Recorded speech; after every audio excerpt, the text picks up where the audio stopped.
Recording 43.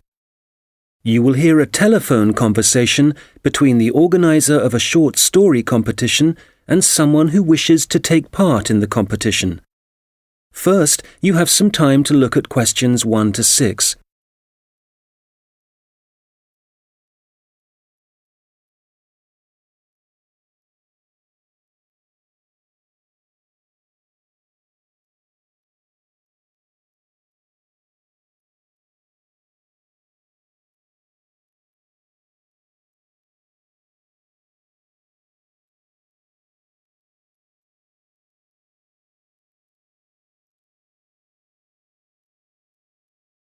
Good morning, Dave speaking.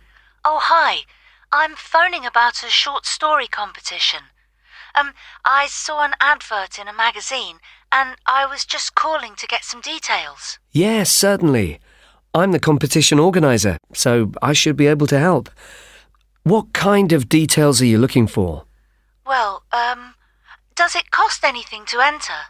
Yes, there's an entry fee of £5. Okay, that should be fine. It's a short story competition, so how many words is that? Well, we want to give people a reasonable amount of freedom, but the guidelines are around 3,000 words. Oh, that sounds quite a lot. Well, it's not as much as it used to be. We did have a limit of 5,000 words, but some people thought that was too many. So this year we've reduced it. Right. And does the story need to be about anything in particular?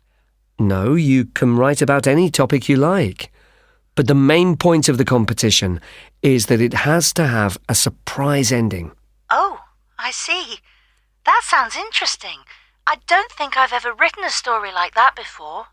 Yes, it's something we've introduced for this year's competition. Right. I'm 18. Is there any age limit? Yes, you need to be 16 or over. So if you're 18, that's fine. Great. So you have the competition once a year, is that right? Yes, we start advertising in January, and the competition takes up a lot of the year. We give people a few months to write their story, and then it takes quite a long time to judge all the entries and to announce the winners. I see. So when is the closing date for the competition? It's already April. I hope I'm not too late. No, you've still got plenty of time. You need to submit your entry by the 1st of August. After then, it will be too late. Although you can always enter next year's competition. Okay, good. So how do I enter? Well, we have a website, and the best way to enter is to complete the entry form online. We also have more details of the competition on the site.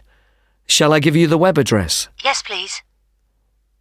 Okay, it's www.comp4ss.com, and that's the number 4, not the word 4. Okay, thanks. I've got that. So I can complete the entry form online, but how do I send the story? Do I print it out and send it to you? Well, you may want to print the story out so you can review it, but don't post it to us. When you've finished your story, you will need to email it to us. The email address is on the website I gave you. Okay, that's fine. Before you hear the rest of the conversation, you will have some time to look at the questions 7 to 10.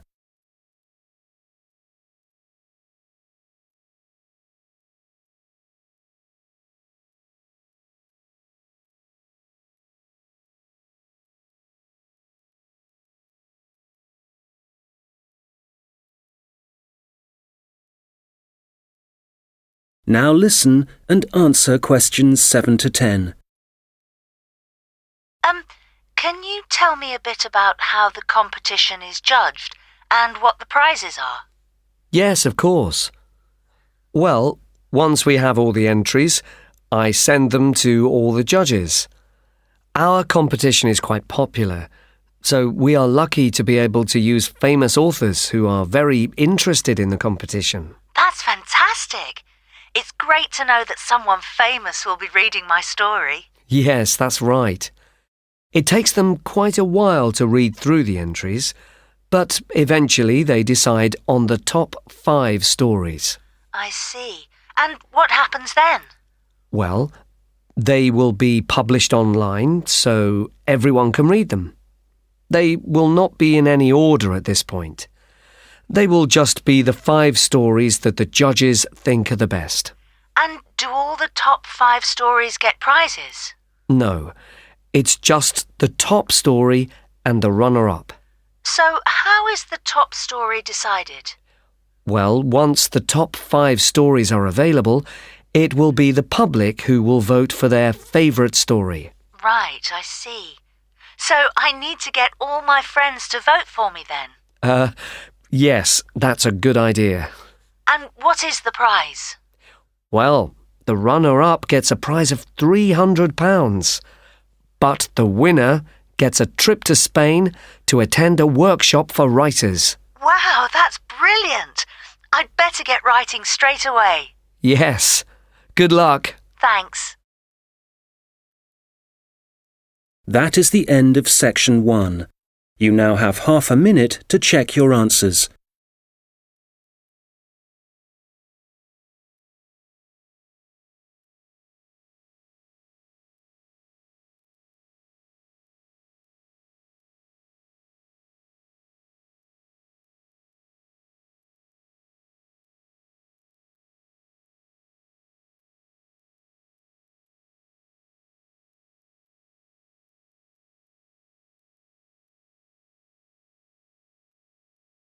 Now turn to section 2. Recording 44. You will hear a guide talking about a sea life centre. First, you have some time to look at questions 11 to 17.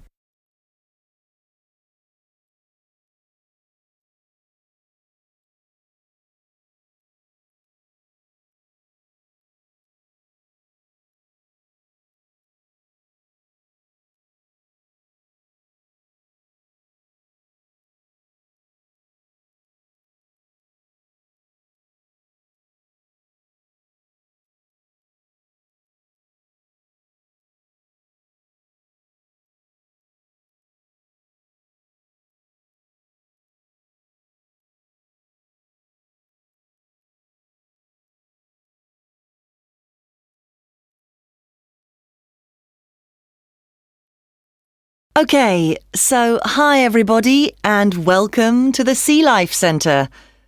Before you start on your tour, I'd just like to give you some information about things to look out for as you go. Well, first of all, I guess some of you may have been here before and may be surprised to see the name has changed. We're not called World of Water anymore. Since the beginning of this summer, we've been renamed, and we've also made a few other changes. However, the main attractions like the aquarium, the crocodiles, the penguins and so on are still here. But we have a new restaurant and picnic area, and the latest thing that we have, and it was only finished last week, is the splash ride. This is an exciting new area of the centre and is pretty scary, and of course you do get a bit wet, so make sure you're not wearing your best clothes. As I said, the main attractions are still here, and the most popular thing that everyone wants to see is feeding time, especially for the crocodiles and the seals. We used to have the main feeding time in the afternoon at around 3 p.m. But we found that some of the animals got a bit hungry waiting until then, and so we now have it at noon. They seem much happier with the new time, although it's a bit difficult to know what they're thinking. Now, I'd like to mention something new that we've introduced this year that we're very excited about. It's called a VIP ticket. The VIP ticket costs an extra £2 per person, and you will be amazed at what it allows you to do. With this, you'll be allowed to feed the sharks. Now, I know that for some people, this might be quite a frightening thing to do, but it is perfectly safe. For those of you who are a bit unsure, we do have a video you can watch to see what happens. It's a great experience, and your friends will be very impressed. Speaking of friends, I'd just like to remind you that the Sea Life Centre will be more than happy to organise a birthday party for you and your family and friends. If you need more details, you can speak to me afterwards, and there are also forms at the entrance that you can fill in. I'd also like to bring your attention to the good work that the Sea Life Centre is doing in support of animal conservation. I'm sure you're all aware of the worrying situation with a large number of species facing extinction. Here at the Sea Life Centre, we're taking action by asking as many people as possible to sign a petition. Once we have over 5,000 signatures, we are planning to send it to the government in the hope that more people will begin to take it seriously. Right, well, there's obviously a lot going on at the centre and a lot of things to discover. At all the attractions, there is helpful information, so please read as much as you can, and if you want to see what you've remembered, please do the quiz after your visit. There are no prizes, of course, but I'm sure you'll be surprised by how much you've learnt. Before you hear the rest of the conversation, you will have some time to look at the questions 18 to 20.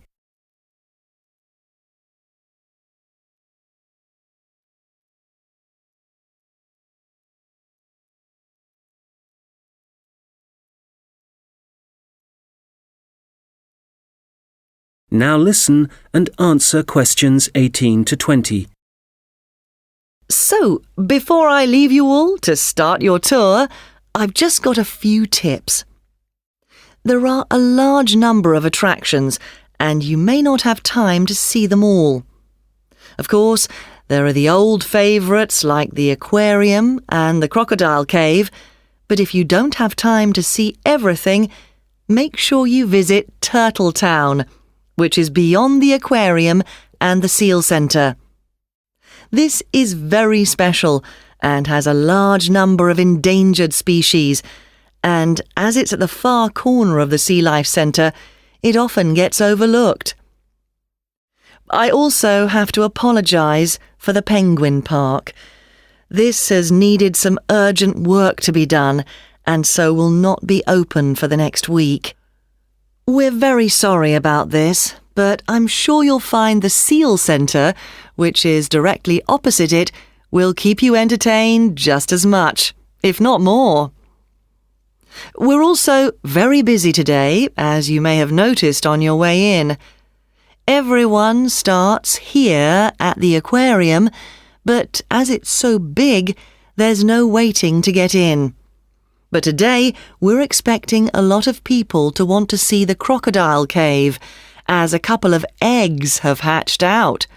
So expect delays there and, if you like, move on to the Seal Centre first and then go back when things are quieter towards the end of the day. So, I'll leave you now, but if you have any questions, I won't be far away, and have a great time at the Sea Life Centre. That is the end of section 2. You now have half a minute to check your answers.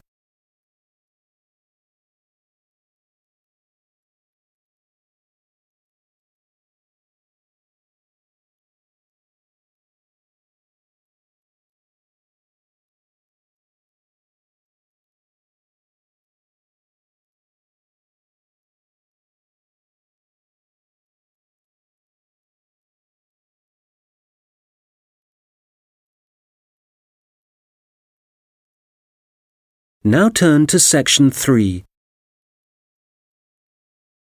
Recording 45. You will hear two students talking about their university studies. First, you have some time to look at questions 21 to 26.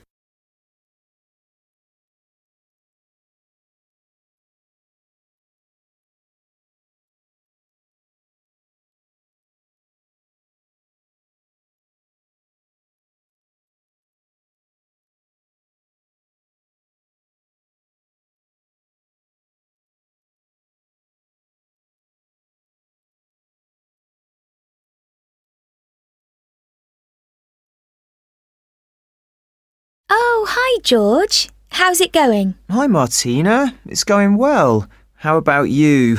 How's university life? Well, it's great. Apart from the studying, of course. Yeah, me too. What are you studying? I seem to remember that you were going to do art. That was your best subject, wasn't it? No, not really. I just liked the teacher. He was French and had an amazing accent. My favourite subject was history, but I couldn't see what career that would give me. Oh, right. So what did you choose? Well, I found it really difficult to decide. I was really good at science, but I must admit, I never really enjoyed studying it. So, in the end, I decided to opt for English, which was my second favourite subject, and I thought it would be more useful to me than studying anything else. So, that's what I'm doing. How are you finding university? Well, it's a bit of a challenge, I suppose. Are you finding it difficult? Well, some of it. I'm doing mechanical engineering, which is really interesting, but it covers quite a lot of areas, like materials science, machine design, physics, and of course mechanics. And they're all fine, but it's maths that I'm struggling with. It's a lot harder than it was at school. I can believe it. It all sounds very difficult to me. But then I never was very good at mechanical things. I suppose it must involve some practical work. Well, not at the moment. Currently, it's nearly all theory, so it's a bit heavy going. I guess you need to start with that so that you can get a grasp of the concepts and learn a few facts before you start putting it into practice. It must be a lot different to the course that I'm taking. Yes, but in a few weeks we'll be having a lot more practical experience. In fact, I've got a great assignment this term working on jet engines, which means I'll be going on a few field trips to a nearby airport. Oh, that's great. It sounds like you're going to be very busy. Yes, I'm not sure how I'm going to cope with the work. We have a lot of lectures, and that's fine. The lecturers are very knowledgeable, and I learn a lot from them. But we also have a lot of seminars, and I find with so many people expressing their views, it can get quite frustrating.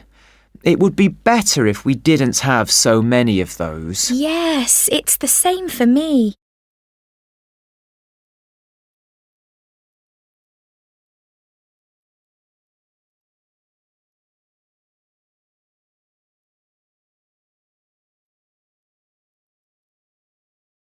Now listen and answer questions 27 to 30. How are the students at your place? Well, I haven't really met anyone yet. They all seem a bit quiet. Perhaps they're working hard. They don't appear to be very studious here, but they are very friendly. I must say, I've been doing a lot of sitting around and chatting over the last week or so. Well, that's good. The only person I've spoken to really is my tutor. He's very approachable and seems to understand how difficult it can be starting university. It's good to have someone you can talk to, and he may help you meet other students. Actually, that doesn't bother me. I'm bound to get to know some people sooner or later. It's more a question of finding out what I need to do, where to go, and so on. I hope he can help me with that. Oh, I would have thought so. Well, we certainly have a lot of work ahead of us. It seems like a long time, doesn't it? Studying for 3 years. Yes, it does. But I'm sure it'll go quickly. You know, I'm really dreading the first assessment. Yes. For the course I'm doing, we have to hand our first one in at the end of next month. Really? So, have you got the topic yet? No, but we'll get it soon. I'm not sure how much we have to write yet. Not too much, I hope. I know what you mean. And it's hard to study, especially where I am now. Oh, where are you living? I'm living in a hall of residence. I thought that would be a good idea, as there'd be a lot of people around, but I'm finding it a bit noisy. I can see that I'm going to have problems when I really need to get down to some work. So, I guess you need to be somewhere on your own then? Yes. Well, I do like to have some people around me, so I'd prefer to live with a family somewhere, in a house not too far from the university. Well, good luck with that. Yes, thanks. And good luck to you as well. Oh, I have to dash now. I've another lecture in 10 minutes. Bye for now. Bye.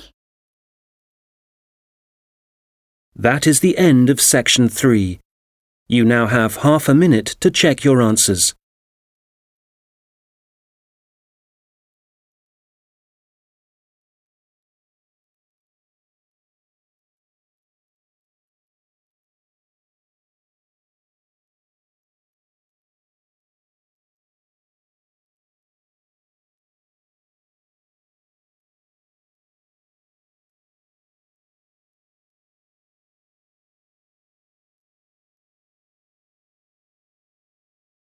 Now turn to section 4.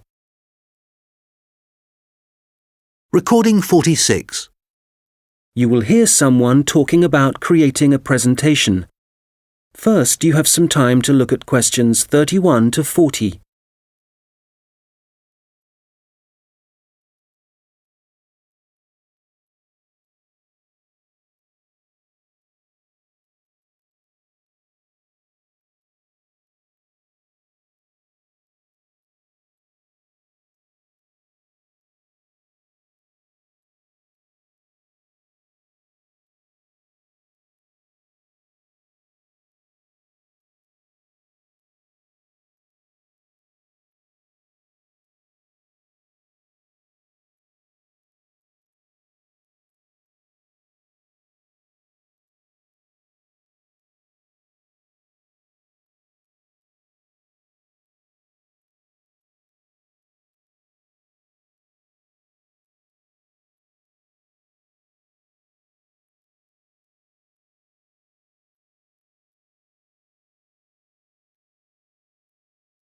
Now listen carefully and answer questions 31 to 40.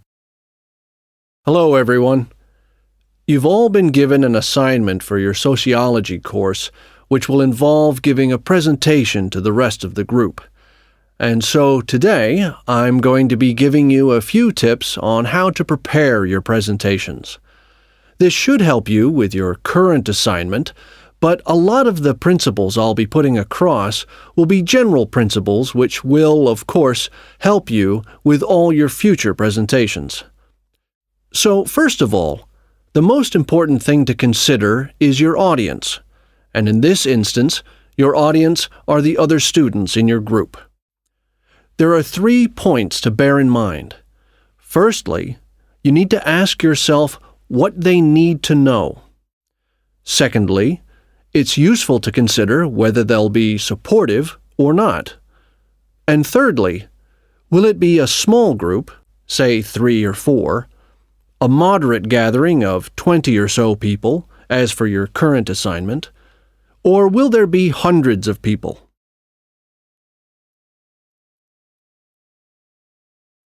Having said all that, what I'm about to tell you will apply equally to any audience. So, How do you structure your presentation? Right at the beginning, you should tell them something that forces them to pay attention. This could be something surprising or even shocking, but it needs to be relevant.